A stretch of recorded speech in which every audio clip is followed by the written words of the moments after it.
Inox news में आपका स्वागत है। आइए जानते हैं क्या है दिन भर की बड़ी खबरें। बिहार जीत के बाद हिमाचल पहुंचे जेपी नड्डा, शिमला में भाजपा राज्य कार्यालय का किया शिलान्यास। क्रिप्टो करेंसी घोटाला, ईडी ने कांगड़ा और मंडी में की रेड, 78 लोग रेडार पर। हिमाचल के सरकारी स्कूलों में 31 मार्च को 1600 शिक्षक होंगे सेवानिवृत्त। बिजली प्रोजेक्टों पर 2% की दर से लगेगा भू राजस्व। 15 मई 2003 से पहले भर्ती प्रवक्ताओं का रिकॉर्ड दोबारा होगा सत्यापित। 3 से ज्यादा मंजिलों का मकान बनाने के लिए स्ट्रक्चर इंजीनियर की रिपोर्ट अनिवार्य। ग्रामीण हिमाचल में तंबाकू बिक्री पर सख्ती, लाइसेंस हुआ अनिवार्य। बगाट बैंक ने डिफॉल्टरों पर कसा शिकंजा, 4 करोड़ 50 लाख रुपए की संपत्तियां की नीलाम। आइए जानते हैं अब खबरें विस्तार से। बिहार विधानसभा चुनाव में जीत के बाद भाजपा के राष्ट्रीय अध्यक्ष एवं हिमाचल प्रदेश से सांसद जगत प्रकाश नड्डा गृह राज्य हिमाचल पहुंचे। यहाँ शिमला में पार्टी पदाधिकारी और कार्यकर्ताओं ने उनका जोरदार स्वागत किया।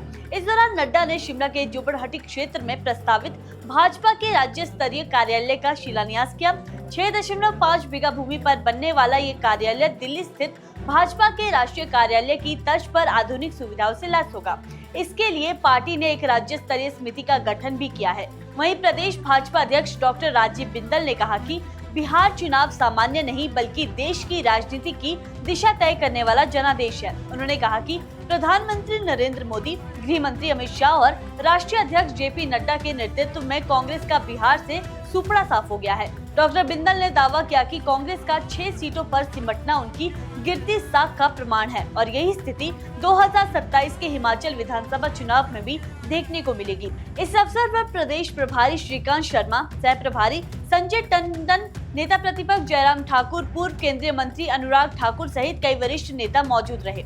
अभिनंदन रैली को संबोधित करते हुए नड्डा ने कहा कि बिहार में मिली ऐतिहासिक जीत प्रधानमंत्री मोदी के प्रति जनता के विश्वास का प्रमाण है। उन्होंने कहा कि ये जनादेश स्पष्ट संदेश देता है कि घुसपैठ और तुष्टीकरण की राजनीति को देश स्वीकार नहीं करेगा। हिमाचल का जिक्र करते हुए नड्डा ने डबल इंजन सरकार को विकास का एकमात्र मंत्र बताया और कहा कि भाजपा के कार्यालय केवल इमारतें नहीं बल्कि सेवा और संस्कार के केंद्र होते हैं। नड्डा ने कांग्रेस पर निशाना साधते हुए कहा कि हिमाचल की कांग्रेस सरकार केंद्र सरकार पर झूठे आरोप लगा रही है, जबकि केंद्र ने आपदा राहत, smart city, AIIMS Bilaspur, medical college, 4 लेन और अन्य योजनाओं के लिए हजारों करोड़ रुपए दिए हैं।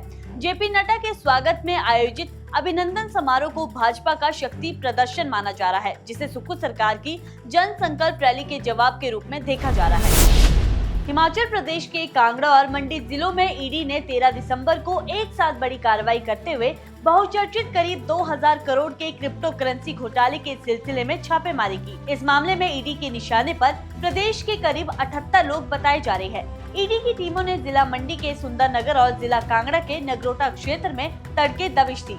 सुंदरनगर में ईडी ने गांव चांबी निवासी रविकांत और उसके एक सहयोगी के ठिकानों पर घंटों तलाशी अभियान चलाया। बताया जा रहा है कि आरोपी का स्कूल बस समेत अन्य कारोबार है और उसने खुद क्रिप्टो करेंसी में निवेश करने के साथ साथ कई अन्य लोगों से भी पैसे निवेश करवाए थे। ईडी की टीम ने यहां सुबह करीब 5 बजे कार्रवाई शुरू की। उधर कांगड़ा जिले के नगरोटा विधानसभा क्षेत्र के ठारू और कबाड़ी में ईडी अधिकारियों ने सुबह करीब 7 बजे 2 घरों में रेड की। कार्रवाई के दौरान क्रिप्टो करेंसी से जुड़े दस्तावेजों की गहन जाँच की जा रही थी।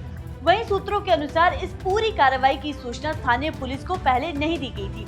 वहीं आने वाले दिनों में अन्य स्थानों पर भी कार्रवाई की संभावना जताई जा रही है। हिमाचल प्रदेश के सरकारी स्कूलों में 31 मार्च 2026 को एक साथ 1600 शिक्षक सेवा निवृत्त होने जा रही है। इसमें जेबीटी, सीएंडवी, टीजीटी, पीईटी, डीपीई, प्रवक्ता, मुख्य अध्यापक और प्रधानाचार्य शामिल है। ये पहला ऐसा अवसर है जब शिक्षा विभाग में एक ही दिन इतनी बड़ी संख्या में रिक्तियां उत्पन्न होगी। वर्तमान में विभाग में लगभग 6500 पद विभिन्न श्रेणियों में खाली है और 31 मार्च को रिटायरमेंट के बाद ये संख्या और बढ़ जाएगी। सीबीएसई स्कूलों के सब कैडर बनने से शिक्षकों की कमी और बढ़ सकती है। इसके मद्देनजर विभाग ने 5450 पदों पर भर्ती प्रक्रिया भी शुरू कर दी है। इसमें प्रवक्ता के 658 पद सीधी भर्ती और 400 पद पदोन्नति से, प्रवक्ता शारीरिक शिक्षा के 112 पद, टीजीटी के 1318, सीएंडवी श्रेणी शास्त्री के 737 और भाषा अध्यापक के 31 पद शामिल है। जेबीटी की भर्ती उच्च न्यायालय में लंबित थी, लेकिन उसे अब हरी झंडी मिल गई है। शिक्षा मंत्री रोहित ठाकुर ने भर्ती प्रक्रिया में तेजी लाने के निर्देश भी दिए हैं और कर्मचारी चयन आयोग को पत्र लिखकर शीघ्र प्रक्रिया पूरी करने का आग्रह किया है। सरकार ने ये सुनिश्चित करने के लिए बच्चों की पढ़ाई बाधित न हो, स्कूलों में बीच सत्र में शिक्षकों के तबादले और सेवानिवृत्ति रोक दी थी। इसी कारण इतने शिक्षक एक साथ सेवानिवृत्त हो रहे हैं। अतिरिक्त तकनीकी शिक्षा, आयुष शिक्षा और चिकित्सा शिक्षा विभागों में भी इसी तरह की व्यवस्था लागू की गई है। हिमाचल प्रदेश में बिजली परियोजनाओं पर अब प्रोजेक्ट के औसत बाजार मूल्य का 2% भू राजस्व देना होगा। जिला स्तर पर बाजार मूल्य के आंकलन के बाद भू राजस्व तय किया गया है, जिसकी अधिसूचना 12 दिसंबर को भू राजस्व अधिकारी शिमला और कांगड़ा ने राजपत्र में जारी कर दी है। ये व्यवस्था 1 जनवरी 2026 से लागू होगी। वन संरक्षण अधिनियम के तहत अनुमति लेकर ट्रांसफर की गई भूमि पर भी भू राजस्व देना होगा, चाहे जमीन का मालिकाना हक परियोजना के पास हो या नहीं। ऊर्जा निदेशालय के अनुसार प्रदेश की 188 बिजली परियोजनाओं से करीब 2000 करोड़ रुपए का भू राजस्व जुटाने का अनुमान है। नई व्यवस्था के तहत गैर कृषि कार्यों में उपयोग हो रही हर भूमि पर ये कर लागू होगा। इससे पहले सरकार ने वाटर सेस लगाया था, लेकिन मामला अदालत में जाने के बाद राजस्व विभाग के माध्यम से नया भू राजस्व कानून बनाया गया है। विधानसभा से पारित अधिनियम में अधिकतम 4% की सीमा थी। हालांकि सरकार ने बिजली परियोजनाओं पर 2% भू राजस्व ही तय किया है। हिमाचल प्रदेश में 15 मई 2003 से पहले भर्ती किए गए प्रवक्ताओं के रिकॉर्ड दोबारा तैयार और सत्यापित किए जाएंगे। पेंशन, वरिष्ठता, सेवा लाभ और अन्य वित्तीय मामलों में पारदर्शिता लाने के उद्देश्य से ये कदम उठाया गया है। अब रिकॉर्ड में प्रवक्ताओं के PMIS और PRAN यानी परमानेंट रिटायरमेंट अकाउंट नंबर दर्ज करना अनिवार्य कर दिया गया है। स्कूल शिक्षा निदेशालय ने सभी जिला शिक्षा अधिकारियों को पत्र जारी कर इसी माह के अंत तक पूरा विवरण उपलब्ध करवाने के निर्देश दिए हैं। शिक्षा निदेशक आशीष कोहली ने वित्त विभाग के निर्देशों का हवाला देते हुए बताया कि 15 मई 2003 या उससे पहले विज्ञापित और नियुक्त प्रवक्ता से जुड़े सभी मामलों की दोबारा जांच की जाएगी। इसके तहत सेवा पुस्तिका, पेंशन और वित्तीय दावों से जुड़े रिकॉर्ड की रीवैलिडेशन प्रक्रिया पूरी कर रिपोर्ट भेजनी होगी। निदेशालय ने इसके लिए एक निर्धारित प्रोफार्मा जारी किया है, जिससे किसी भी प्रकार की त्रुटि या पूर्ण जानकारी स्वीकार नहीं की जाएगी। सरकार ने स्पष्ट किया है कि रिपोर्ट में देरी या लापरवाही बरतने वाले जिलों के खिलाफ प्रशासनिक कार्रवाई भी की जा सकती है। हिमाचल प्रदेश में शहरी और ग्रामीण दोनों क्षेत्रों में अब भवन निर्माण के नियम और सख्त कर दिए गए हैं। राज्य सरकार ने HPTDC रूल्स 21 में संशोधन करते हुए 3 मंजिला से अधिक भवनों के निर्माण के लिए स्ट्रक्चर इंजीनियर की रिपोर्ट अनिवार्य कर दी है, जबकि 2.5 मंजिला भवन के लिए स्ट्रक्चर स्टेबिलिटी प्रमाण पत्र जरूरी होगा। इन दस्तावेजों के बिना भवन को वैध नहीं माना जाएगा। पहले ये शर्त केवल सरकारी भवनों पर ही लागू थी, लेकिन अब आम लोगों के लिए भी इसे लागू कर दिया गया है। सरकार का कहना है कि भूस्खलन और प्राकृतिक आपदाओं से हो रहे नुकसान को देखते हुए ये फैसला लिया गया है, ताकि मकान इंजीनियरों की सलाह से सुरक्षित तरीके से बनाया जा सके। टाउन एंड कंट्री प्लानिंग विभाग ने प्रदेश के कई शहरों के लिए विकास योजनाएं तैयार की है। शिमला प्लानिंग एरिया में 3 से 5 मंजिला भवनों की अनुमति है। जहां 5 मीटर सड़क उपलब्ध है, वहां 5 मंजिला तक निर्माण किया जा सकेगा, जबकि सड़क सुविधा न होने पर 2 मंजिला और एटिक की अनुमति होगी। TCP मंत्री राजेश धर्मानी ने बताया कि नए नियमों के तहत नालों से कम 5 मीटर और खड्डों व नदियों से 7 मीटर की दूरी पर ही भवन निर्माण की अनुमति दी जाएगी। सरकार का उद्देश्य प्राकृतिक आपदाओं से होने वाले नुकसान को कम करना और सुरक्षित निर्माण को बढ़ावा देना है।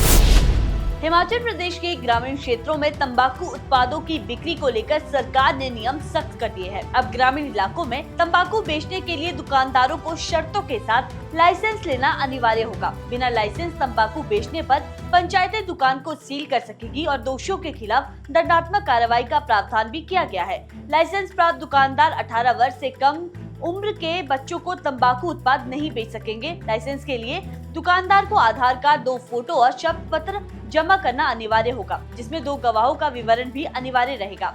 सरकार ने पंचायतों को अपने क्षेत्र में धूम्रपान मुक्त जोन घोषित करने का अधिकार दिया है। इन क्षेत्रों में धूम्रपान करने पर पंचायत 200 रुपए तक का जुर्माना वसूल कर सकेगी। इसके साथ ही पंचायत स्तर पर नशा निवारण समिति का गठन किया गया है, जिसकी अध्यक्षता पंचायत प्रधान करेंगे और इसमें शिक्षक, पंचायत सचिव, पटवारी, स्वास्थ्य कर्मी, सामाजिक कार्यकर्ता और पुलिस प्रतिनिधि शामिल होंगे। नए नियमों के तहत शैक्षणिक संस्थानों से 100 मीटर की दूरी के भीतर तंबाकू उत्पादों की बिक्री पर प्रतिबंध रहेगा। दुकानों के बाहर तंबाकू से जुड़े विज्ञापन बोर्ड नहीं लगाए जा सकेंगे और केवल स्वास्थ्य चेतावनी वाले उत्पाद ही बेचे जा सकेंगे। नियमों का उल्लंघन करने पर दुकानदारों के खिलाफ कानूनी कार्रवाई भी की जाएगी। सोलन जिले में बगाड़ बैंक ने लोन डिफॉल्टरों की संपत्तियों की नीलामी प्रक्रिया शुरू कर दी है। पहली बार आयोजित की गई इस ऑनलाइन नीलामी में 12 दिसंबर को 13 में से 4 संपत्तियां करीब 4 करोड़ 50 लाख रुपए में बिक गई है। नीलामी सुबह 11 बजे शुरू हुई, जिसमें सबसे ऊंची बोली लगाने वालों को संपत्तियां आवंटित की गई। औद्योगिक क्षेत्र बद्दी में 1.19 बीघा का प्लॉट सबसे अधिक 2 करोड़ 20 लाख रुपए में बिका, जबकि सोलन के जिटोली क्षेत्र में 5 मंजिला भवन 72 लाख रुपए में नीलाम हुआ। स्लोगड़ा के समीप हेरिटेज पार्क के पास स्थित 2 और संपत्तियां भी क्रमशः 32,55,000 और 1 करोड़ रुपए में बिकी। बोलीदाताओं ने पहले ही 10% राशि जमा करवा दी है, जबकि शेष भुगतान तय समय सीमा में करना होगा। बैंक ने बताया कि शेष 9 संपत्तियों की दोबारा नीलामी अगले सप्ताह शुरू की जाएगी। बैंक का एनपीए 138 करोड़ से घटकर 124 करोड़ हुआ है, लेकिन नकदी प्रवाह बढ़ाने के लिए संपत्तियों की नीलामी जरूरी है।